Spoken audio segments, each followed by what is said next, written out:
Alright, what is going on, everybody? We got a video today here of the Crown Vic, and in this video we're going to be talking about, you know, a 50,000 mile ownership review. You know, I'll go over some expensive, how much things cost me, things like that, overall the car's holding up, you know, just all the things that I've done in 50,000 miles, how I've been, you know, if I'm happy with it or whatnot. I guess first thing we'll start off with, you know, when I bought the car. I purchased it with 81,000 miles, so if you know how to do math, then you'll know I currently have 131,000 miles on it. So that's what I have. I may not be exactly 50,000 miles, I might be a little under. I think I bought like 181 something. I just hit 131, so I'm not exactly at 50,000 miles per se, but I'm at 50,000 miles, okay? So I've definitely driven quite a bit on it. Most miles that I've ever driven on any car. I've had this car the longest, besides my Oldsmobile, but I drove that for a while, and then I had some problems with it and stuff, so I haven't actually put as many miles on that car than I have as this, even though I've owned it a lot longer. So, I mean, if you guys watch my videos, you know I've done updates on a lot of repairs that I've done and stuff. For the most part, it's been very reliable. I've had some of the common issues that happen with these cars. I've replaced the intake manifold. Mine cracked on me.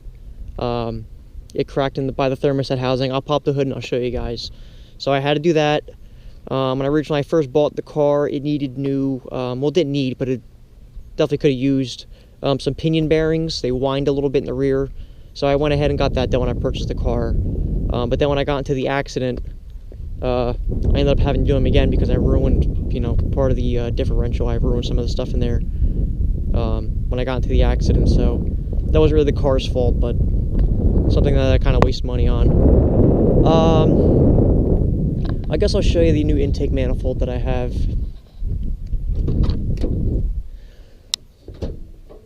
Oh no, don't do this to me, car. This is one thing that it does, it's really annoying.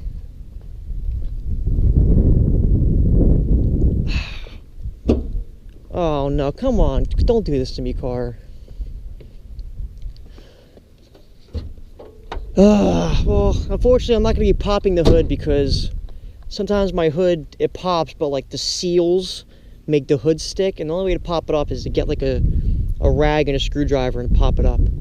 I don't have a rag on me. I don't have a screwdriver. So unfortunately I'm not going to be popping the hood, but under the hood's been fine. I've changed spark plugs on it. Like I said, I've done the intake manifold. What else have I done under the hood? I think that's it. Still has the original coils, still original hoses. Oh, I've also done the oil cooler. I guess it's under the hood. I did the oil cooler. I need to replace that again. That is currently leaking again. So I'm gonna go ahead and get some new lines. Not the actual cooler. I think it's just the lines. So that's gonna be the second time that I'm doing that, which is kind of annoying, but I mean, it is what it is. What else on the exterior have I done? I added, when I purchased it, the spotlight wasn't here, the bar was here, so I added the spotlight, I added the push bumper. They've been holding up great. So far I have no issues. This isn't like rusting or anything. It's got some slight rusting here. A couple little spots where the powder coat is peeled off, but that's still holding up great. This car isn't rusty. I mean, I do live in the salt belt, I do drive in the snow, but I always try to make sure it's clean. So on the 50,000 miles that I've owned it, it hasn't really gotten any rustier since when I bought it. Maybe slightly. If you look underneath, you'll see, I mean, a couple, you know, it's starting to get a little brown, some brown spots on it and stuff. The doors are great. Doors are in great shape. The only door that has a little bit of rust is the left rear door over there. It's got ever so slightly on the bottom of the door. It's not rotted through or anything, so so far everything on the exterior has really held up over 50,000 miles. Now I've gotten new control arms in the rear. When I got into the accident, they got ruined. They actually were kind of in bad shape anyway, so I mean, I guess it wasn't bad that I replaced them. There's like bushings in here. The bushings were kind of like worn out anyway. They were kind of getting cracked and stuff. So that went ahead and got replaced. But that was because of the accident. Otherwise, I wouldn't replace it because it still drove fine. I think they were actually making a slight bit of noise, if I remember. I was kind of figuring, I had a noise in the rear, I couldn't figure out what it was, and then after the accident, when I got everything repaired, I stopped hearing the noise, so I'm almost certain my control arms were making a little bit of a noise. But the car still rode fine and never had an issue. The shocks held up great, once again, until I got into the accident. I ruined my rear shocks. The fronts are actually still good. I actually still have them. I still have the original ones. I'm trying to get rid of them, but so I still have those. Overall on the exterior, this thing's really held up great. As you guys know, the paint on these cars isn't that good. I went ahead and got it repainted back to the original factory Ford white, 2-stage paint. I have videos on that as well about me going to Mako. The paint's holding up kind of okay, I guess. It's not horrible, but it's not like phenomenal either. It's got some issues, but for the most part, everything on the exterior is really held up. My lights even aren't oxidized. They're starting to get some slight oxidation. They're not like when I first bought it. They're a little bit dimmer now. They're not quite as clear, but they're still holding up good. You know, no noises. I don't hear anything. The suspension, everything's holding up great on this car. You know, as you can see, I got a little dirt on there. There's been a couple times I've driven down dirt roads, stuff like that. I went off-roading in it once. What else have I done? I mean, I've put this car through its paces. I've hopped curbs. You know, I've done stuff in it. I mean, I don't abuse like the police departments do, but I've done things in this that someone's not gonna be doing in their Honda Civic. You know what I mean? Which is put it that way. So I definitely put it through some of its paces, and every time it's always been fine. I've been on plenty of road trips with it. It's been great every time. I've raced people. I mean, it's, you know, everything's really held up, at least on the exterior. Nothing's fallen off or anything.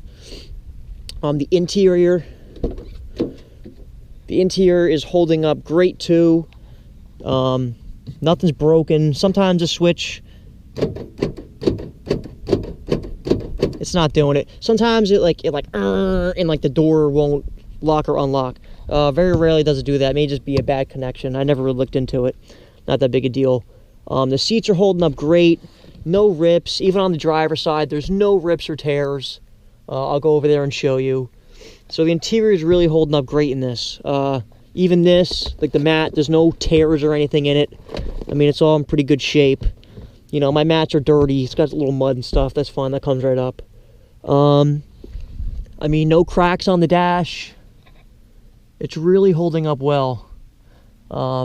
Everything works. The blend door actuator is still working fine, which I'm really hoping I don't have to deal with that issue in the future. Sometimes, I can't explain it, but sometimes, I don't know. I think it's my paranoia thinking that I have an issue. I probably don't, but sometimes I hear like a little noise back there.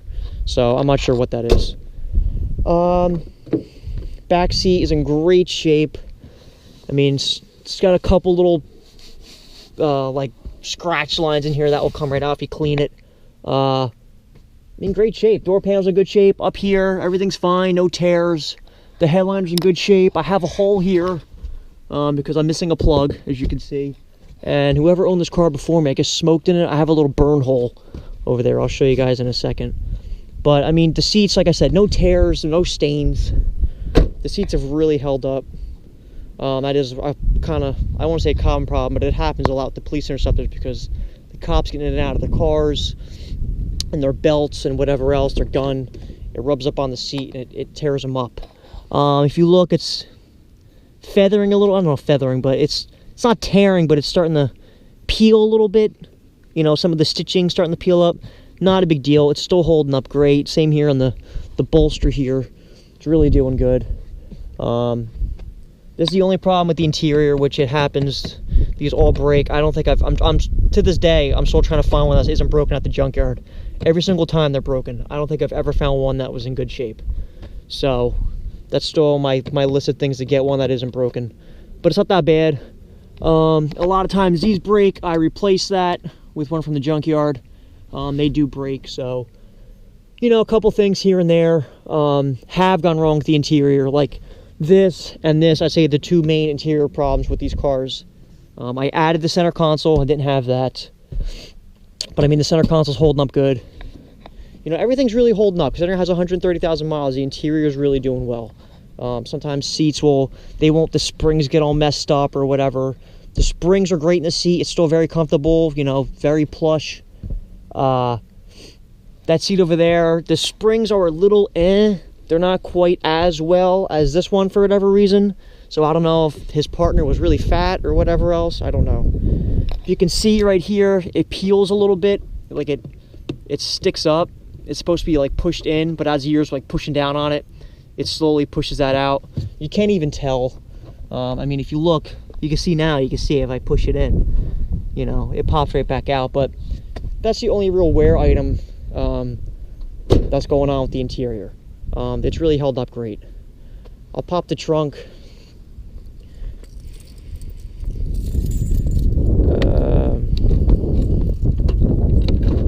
Yeah, even this, like I could tell like the seals are on there really tight. Here you go, the trunk. Another thing, it's holding up just fine, no issues. Spare tires holding up here. I had to buy them out when I got the car. You know, that's still holding on secure. It does leak a little bit. I have water that comes in and drips in. That's kind of why I keep this in here. That way the water just sits in here and then it evaporates. Otherwise I'd start, you know, getting rust all over my floor. So it's kind of good that I had this in here to prevent it from getting water in here and rusting. But I have a little leak. That's one of the issues that I've had ever since I bought the car. We tried sealing it up, but I don't know, I guess it still gets in somewhere. So the interior and exterior have really held up well. Mechanical, like I said, there's been a few things that I had to do to it. I had to do the intake manifold, the oil cooler lines. I did spark plugs. when I got it, if you gave it gas at a certain acceleration, it would like buck like pretty bad. It would be like it would buck pretty bad. I honestly thought it was my torque converter. I thought I was getting like it wasn't locking up, or it was locking up. I forget how it works, but I thought my torque converter was giving me like a shudder. Ended up not being the case, and then just being the spark plugs. So that worked out. What else? I've replaced the tires on them. These usually always come with the Goodyear Eagle RSAs. Those tires are trash. I hate those tires. I wouldn't even recommend those tires to someone that I hate. That's how much I don't like those tires. But I ended up getting the Michelin Pilot Sport AS3 Pluses. These are holding up pretty well. So far, I really have no issues with them. I feel like they're wearing a little bit quicker than how they should be wearing. But I'm due for a rotation soon, and I'm going to measure the tread and kind of see where they're at, see how much tread I really have on here. So I remember these start at 1130 seconds. So I'll see what the tread depth is now, because usually are only a 45,000 mile tire. But those tires, so far those tires have been great. Besides, like I said, like they seem like they're not wearing, like they're wearing faster than they should be. What else have I done in 50,000 miles? I mean, I can tell you guys some stories. You know, been on a few weird NJ trips with it. The one trip was probably about 200 miles, or actually probably a little over 200 miles, to be honest with you. It was probably 260 miles, you know, round trip there and back. So it's not a lot, but that's like the most that I've ever driven personally. The car did phenomenal. I never had an issue with it. It's never let me down. I've never been broken down before. It almost broke down on me once when I had that electrical issue, which I mentioned in the one video. That was another thing that I forgot to mention. I had some electrical issue where a wire was rubbing on the frame or something, and it ended up fraying the wire, so it wasn't getting it was messing up with the fuel pump or something. I had brought it to a shop. They ended up fixing it. It's somewhere, I forget where they told me. It's somewhere behind here, somewhere like in this wheel well, I guess, or I don't know. I couldn't find the wire that they ended up like splicing and fixing and putting a shield on it to protect it. But that day, it almost left me stranded because it would stall out, and then I go to start, it didn't want to start, and then like it would start up again. Then if I drove too fast, it would turn off again. Literally, it would just turn off. It wouldn't even hesitate, nothing. It would just click, done. Like your car just went right off. That was the only time it almost left me stranded, but I made my way home. It was a scary ride home, but it didn't let me down. I actually did make it. But once I went to start up the next day, that's when it wouldn't run. So I'm very thankful that I at least made it home that night, because I was on the Parkway too. And if you have Parkway, you know, you got to get towed on the Parkway. It's expensive. So I'm really glad I just at least made it, you know, made it home. I had to replace the fuel pump on it. That has gone. That was one other repair that I've done on it. Overall, it's been a great car for 50,000 miles. I mean, I can't. A lot of the expenses that I've done is because, you know, I guess I'm a little OCD with it. So some things I've done because I just wanted to do it. Other things I've done because it was my fault. I damaged it. The only thing that was actually the car's fault, it was just like, you know, the car went bad. It was the actual problem with it is the intake manifold and the fuel pump.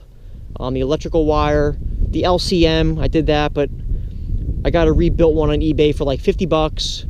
And then a year later, or like 2 years later, I got a recall notice from Ford about the LCM, so I took it to Ford, and they just put a brand new LCM in there anyway, so, you know, whatever. So I spent $50, and I ended up getting one for free. So I ended up doing the LCM, but for 50 bucks, whatever it was, that was an easy fix. What you do is you took it out. I took it out. I'll show you. I don't even remember where it is. I forget. I know it's somewhere under here. Yeah, there's horrible lighting too, guys. I think that's the LCM right up here, if I remember. I think that's the LCM. Yeah, I'm pretty sure that's it. You take that out.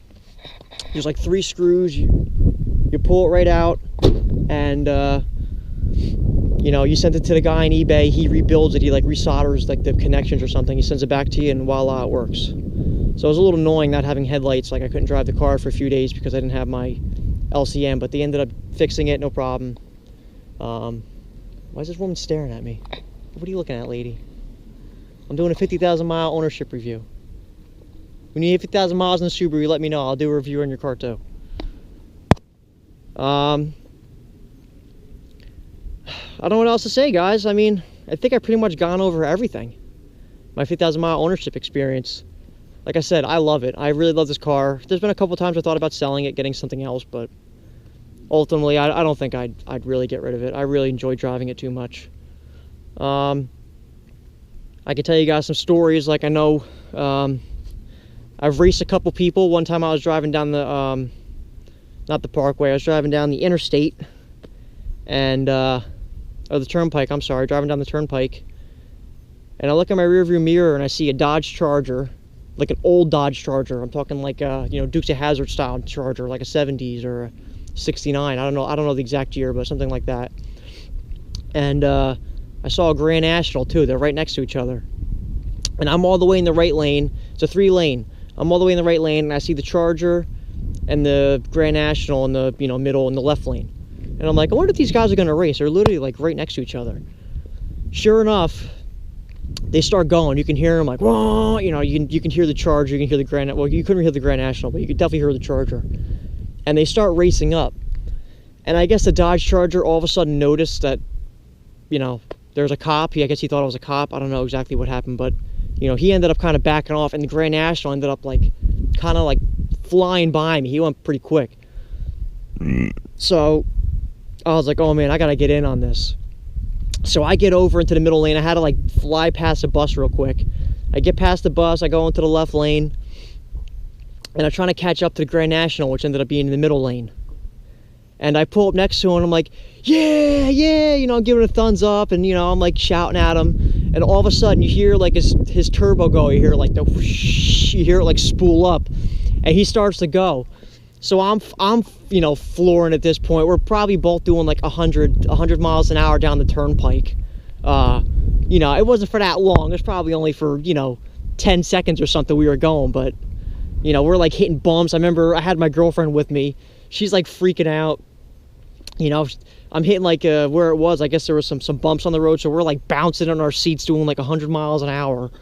You know, I mean, and this car held up great. I mean, it didn't even hesitate. It wasn't like felt like it was all over the road. It felt very stable, very nice. Another time we were coming back from a weird NJ trip, and it was real late at night. It was like 3 o'clock at night, and there's 4 of us, me and my girlfriend, my buddy Kyle, and her friend John. I think it was John. And coming back from a weird NJ trip real late, and as we're driving on the parkway, I think we're on the parkway, there's one guy on the road, and my friend Kyle's like, yo, he's like, yo, get behind him, you should fuck with this guy. And I was like, I don't know. I'm like, I just want to go home. He's like, no, he's like, get behind him, come on, let's just fuck with this guy. I'm like, all right, fine. So I'm just like driving behind him, and he's driving like real slow. He's driving like 55 miles an hour. You could tell he's like panicking, that he thinks like the cops are behind him. Now, I don't do that. I don't want you guys to think that like I mess with people in a cop car. I don't do that, okay? So I just drive normal, but in this situation, I was kind of messing with somebody. And you know, you could tell he's nervous. You see him like his head moving around. He's like moving stuff around. So who knows? Maybe he had drugs in the car or whatever else. But whatever. So we're only messing with him for like maybe like a minute or two, and then I'm like, all right, I'm done with this. I'm like, I want to just get home. So I go to get into the left lane, and I gave it some gas to accelerate. You know what I mean? I wasn't doing anything crazy, but just enough gas just to kind of accelerate and pass him. So as I'm doing that, my friend's like, oh, is that the best you got? He's like, you're driving like a pussy. He said something like that. I don't remember. And I was like, oh yeah? And I just stepped on it, just downshifts, the motor's revving. And I mean, I ended up getting it to 120 miles an hour. That's the fastest I've ever got it up to. I was doing about 120, and she still had some gas left in her. She was still doing pretty good. You know, he's in the back seat like, woo, woo. You know, he's all shouting. We're all shouting. My girlfriend again's like, oh my God, slow down. You know, it was definitely a fun time, but I've had a lot of good stories in this. I mean, people always ask me, they're like, oh, you know, like I won't see someone for a couple years. They'll see me like, oh, hey, you still got the cop car? You know, I'm like known as the kid at the cop car, even at my job. You know, they're always like, oh, you're the one with the cop car out there? I always wondered who had that car. It's, you know, it's, I don't know. It's definitely been a very unique car owning. When I go places, people are like, oh, I thought you were a cop, you scared me, whatever else. And it's definitely a very unique vehicle to own, without a doubt. And the 50,000 miles that I've owned it, it's definitely been a unique experience. I get compliments on it. Sometimes people think I'm like a douchebag because I'm a wannabe cop. But the fact of the matter is, I'm not a wannabe cop. I just, you know, they're great daily reliable cars. It's plain and simple. Just because it does look like a cop car doesn't mean I'm a wannabe cop. I just like the way they look. I just think they look very aggressive with the push bar and the spotlight. They have a very nice aggressive look to it. And I just think they're just a badass car, honestly. Just simple as that, just badass. But that's pretty much it. It's gonna be a long video. I don't know if you guys are even gonna make it this far, but if you have, I really appreciate it. Thanks for hearing me out. But I guess that's pretty much it. I don't really have much else to say. You know, if you want, I can always make a dedicated video of the stories that I've had in this car, because I've had quite a bit of stories in it. You know, I've definitely had a lot of fun on my 50,000 miles of ownership. So, any questions or comments, anything like that, let me know. I'll gladly answer anything, because I'm sure there was some things that I missed in this video. But that's it for now. My next video that I'll have with this, I'm going to be going through the inspection station. Hopefully I pass. I'm sure I will. I don't see why I would, but you never know. I heard they fail you for tints now. So I'm kind of hoping, I don't know. I don't know if that's rumor or if it's actually true. So I'm really hoping I can just roll my windows down and get through. But we're going to find out. But I'll see you guys next video. Make sure you like, comment, subscribe. And take care, guys.